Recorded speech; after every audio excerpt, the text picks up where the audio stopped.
આજરોજ સાયલા મામલતદારને આવેદનપત્ર પાઠવવામાં આવ્યું છે, જેમાં ખેડૂતો દ્વારા આ આવેદનપત્ર આપવામાં આવ્યું છે, જેમાં ખેડૂતો મુદ્દે આમ આદમી પાર્ટી મેદાને ઉતરી છે અને ચાલુ સિઝનમાં સાયલા તાલુકામાં 144% કરતાં પણ વધારે વરસાદ હોવા છતાં ખેડૂતોને પાકનું નુકસાનનું વળતર નહીં મળ્યું તેવું પણ જણાવવામાં આવ્યું છે। ત્યારે બાજુમાં લીંબડી તાલુકામાં સિઝનનો 21% વરસાદ હોવા છતાં પણ પાકનું નુકસાન ન આપવામાં આવ્યું। આવા આક્ષેપો સાથે આમ આદમી પાર્ટી દ્વારા કલેક્ટરને આવેદનપત્ર ટકો નોલેજ નથી।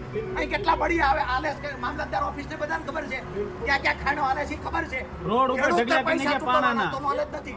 રોડ ઉપર ઢગલા કરીને પાણાના એ તો લેવરાવો। આ કોંગ્રેસનો નેતા નથી સાહેબ, આ ભાજપનો નેતા નથી। વાત કરવામાં ધ્યાન જ રાખવાનું, બરાબર છે। અમે ઇજ્જત આપીએ છીએ અને ખેડૂતોને ઇજ્જત મળવી જોઈએ, બરાબર છે।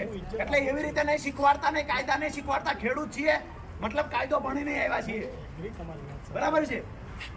એટલે એ વાત નહીં ક્યારેય કરવાની, છંછેડવાના નહીં ક્યારેય। આપણે કોઈને ઉતારી પાડવા નથી આવ્યા, પણ ઉંમરનો મલાજો રાખીએ છીએ। એનો મતલબ એવો છે ખેડૂતો સાથે ગમે એ વ્યવહાર થશે, બરાબર।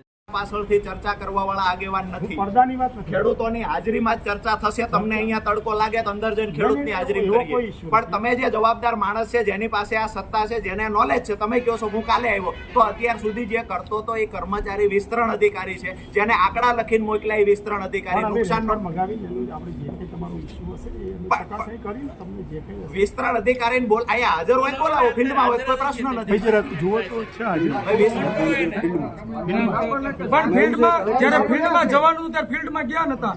વિસ્તરણ અધિકારીને તમે ફોન લગાવો એ ક્યાં છે, આપણે એને પૂછી લઈએ, ટેલિફોનિક પૂછી લઈએ। મારે હમણાં જ વાત થઈ, સાહેબનો ઓર્ડર છે અને આ સાહેબ પાસે ઘણી બધી સત્તાઓ છે, બરાબર છે।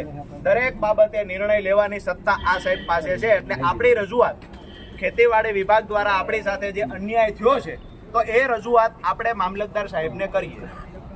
સાહેબ પણ સારી વાત એ છે કે સાહેબ એ ખેડૂતના દીકરા છે, એટલે આપણી લાગણી માંગણી સમજ છે, આવી અપેક્ષા રાખીએ છીએ। સાહેબ પાસે માહિતી વિશેષ એટલે નથી કે સાહેબ એવું કહે છે કે હું ગઈકાલે જ આવ્યો છું, એટલે આપણે પૂછ્યું કે હું રોકાવાના તો છો ને, સાહેબ કહે છે કે હા રોકાવાનો। મૂળ વાત સાહેબ, તમે એવું આશ્વાસન આપ્યું, અમને ખુશી થઈ કે નિયમો મુજબ મળવા પાત્ર હશે તો મળશે, બરાબર ને। ચાલુ વર્ષે ભાઈએ મયુરભાઈ આંકડા કીધા, ખાલી ઓગસ્ટ સુધીના કીધા।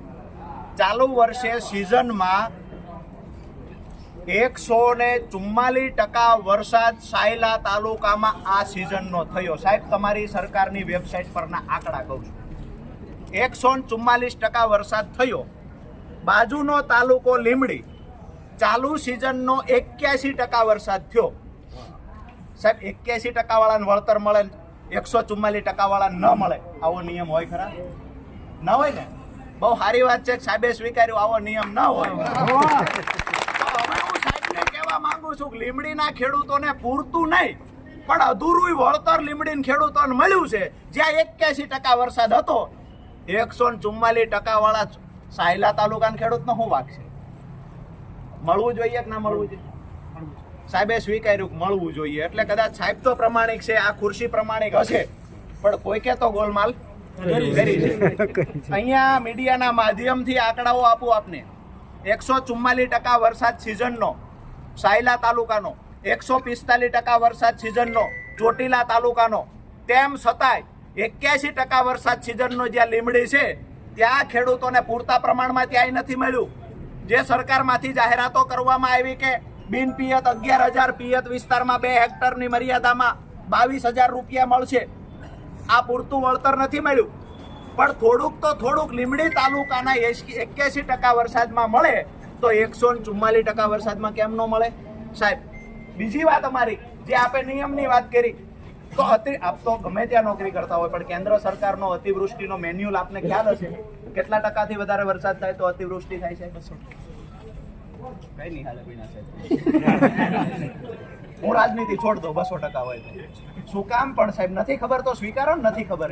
કેન્દ્ર સરકારનો 2016નો મેન્યુઅલ અને ત્યાર પછી નવો 2021-22માં 1 મિનિટ 21-22માં બીજી વખત મેન્યુઅલ બનાવ્યો। બંને જગ્યાએ જ્યારે પ્રધાનમંત્રી ફસલ બીમા યોજના હતી ત્યારે પણ અને મુખ્યમંત્રી કિસાન સહાય યોજનામાં પણ કેન્દ્ર સરકારનો મેન્યુઅલ એડ કર્યો છે। બંને જગ્યાએ 120% કરતા વધારે વરસાદ જો સિઝનનો થાય તો એને અતિવૃષ્ટિના મેન્યુઅલ પ્રમાણે ગણી અને ખેડૂતને સહાય ચૂકવવી જોઈએ. આ કેન્દ્ર સરકારની ગાઈડલાઈન છે.